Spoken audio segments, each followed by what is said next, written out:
दुनिया में से बहुत सारी जेल हैं जो अपराध करने वाले कैदियों को सजा देने के लिए बनाई गई हैं, पर कुछ ऐसी जेल भी हैं जिनके नाम से कैदियों के पसीने छूट जाते हैं। उनमें से एक है सेल्यूलर जेल। जो हो सकता है जेल का नाम सुनकर आप से बहुत से लोग समझ गए होंगे कि हम किसकी बात कर रहे हैं, लेकिन अगर आपको भी समझ में नहीं आया तो हम आपको बता दें कि हम बात कर रहे हैं काला पानी जेल। काला पानी आजादी से पहले अंग्रेजों द्वारा भारतीयों पर किए गए बेपनाह धर्म की दर्दनाक कहानी है। एक ऐसी कहानी जो भारतीय इतिहास में काले कानून के रूप में दर्ज है। आज हम आपको अपने इस वीडियो में क्या होता है काला पानी की सजा के देश के लोग इस नाम से क्यों कांपते थे, कहाँ है जरिए, किसने और क्यों करवाया था निर्माण। सेल्यूलर जेल भारत के केंद्र शासित प्रदेश अंडमान और निकोबार द्वीप की राजधानी पोर्ट ब्लेयर में स्थित है, जिसे लोग आज काला पानी के जेल के नाम से भी जानते हैं। अब आप सोच रहे होंगे आखिर सेल्यूलर जेल का नाम काला पानी पड़ा कैसे, तो हम आपको बता दें इस झील के चारों ओर सिर्फ समुद्र था। कई किलोमीटर तक जमीन का यहाँ कोई नामो निशान नहीं था, इसलिए इसे काला पानी भी कहा जाने लगा। ब्रिटिश की हुकूमत में जेल में इस्तेमाल आजादी की लड़ाई में हिस्सा लेने वाले स्वतंत्रता सेनानियों को सजा देने और कैद करने के लिए किया था। इस झील के निर्माण का विचार ब्रिटिश हुकूमत के दिमाग में साल 1857 की पहली क्रांति के बाद ही आ गया था और उसके बाद उन्होंने 1896 में इस झील का निर्माण कार्य शुरू करवा दिया। अंडमान निकोबार द्वीप के घने जंगलों को काट कर जेल के लिए जगह खाली करने का काम शुरू किया गया, लेकिन वहाँ पर काम करने वाले लोगों के लिए उनके यहाँ की जलवायु, जंगलों में सांप और बिच्छू उनके लगातार संकट बने रहे। बहुत से लोगों को वहाँ पर मलेरिया ने जकड़ लिया। सबसे पहले अंग्रेज अधिकारियों के लिए आवास, कमीशन ऑफ डिथीज, कॉन्फ्रेंस रूम और चेंज ऐसी चीजों का निर्माण कराया गया। तो उसके बाद पूरी डिटेल पर निगरानी करने के लिए जेल के बीचों बीच में टावर बनाया गया। इस टावर सही सभी कैदियों पर नजर रखी जाती थी और साथ ही इस टावर के ऊपर एक बहुत बड़ा घंटा लगा था जो किसी भी तरह का संभावित खतरा होने पर बजाया जाता था। इसके बाद शुरुआत दोस्त की तरह सात शाखाओं में पहले विशाल जेल का निर्माण जेल 3 मंजिल की बनाई गई और इस विशाल जेल में 696 स्केल बनाएगी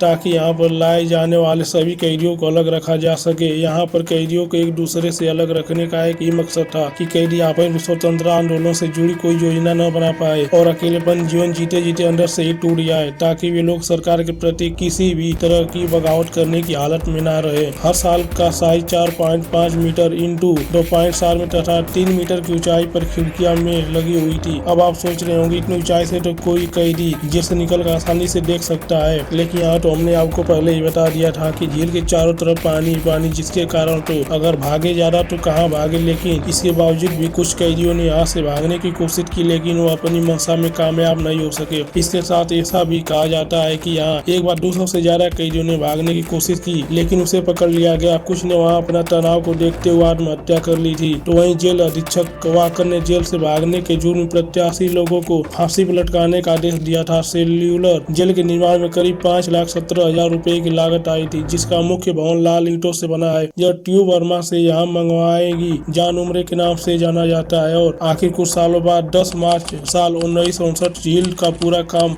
हुआ। इस जेल में बंद क्रांतिकारी कैदियों पर बहुत जुल्म ढाया जाता था और कैदियों को रोजाना कोलों के बैग की तरह लाट, नारियल, नोट, सरसों को टोलों में पेरना होता था। अगर वे ऐसा नहीं कर पाते तो उन्हें बुरी तरह कोलों से पिटा जाता था और कई सालों तक उन्हें बेड़ियों में जकड़ दिया जाता था। यहाँ रहने वाले कैदियों को पिसाई करने वाली मशीन पर कई घंटों तक काम करना होता था। कई सप्ताह तक पकड़ी के साथ खड़े रहकर बागवानी करवाना, रखी बनाना, नारियल की जटा तैयार करना, कालीन बनाना, तौलिया बुनने की काम, एकांत काल कोठरी में कैद करना, साथ ही हफ्तों तो भूखा रखने और सलाखों के पीछे कैद करना। यह इतना भयानक थी कि जिसमें कैदी को मानसिक और शारीरिक तौर पर अपाहिज बना दिया जाता था। यह तो बहुत ही मामूली सजा होती थी, लेकिन अब जो हम आपको बताने वाले हैं उसे सुनकर हो सकता है आपकी रूह कांप जाए। सोचिए अगर कोई आपको घास से बनी सब्जी खिलाए तो आप क्या करेंगे। हो सकता है इस समय थाली फेंक दे या कुछ और, लेकिन काला पानी में रहने वाले कैदियों के ऑप्शन भी नहीं था कि भूखे रहने की वजह से घास की सब्जियों न खानी होती है। नमक के साथ नाम पर बस एक चुटकी दिया जाता था। इस खाने की वजह से कई कैदियों की मौत भी हो गई थी, जिसके साथ उन्हें पीने के लिए पानी दिया जाता था तो उसमें कीड़े पड़े रहते थे, जिससे अगर कोई आम इंसान देख ले तो पागल हो जाएगा। काला पानी की जेल में कोई शौचालय नहीं था, इसलिए जब भी उन्हें शौच जाना होता था तो अपनी जेल का इस्तेमाल करते थे। वहाँ कैदियों को 2 वर्जन दिए जाते थे, जिनमें से एक का इस्तेमाल वो खाना खाने और दूसरे का इस्तेमाल शौच के लिए करते थे। मैं जब भी अपने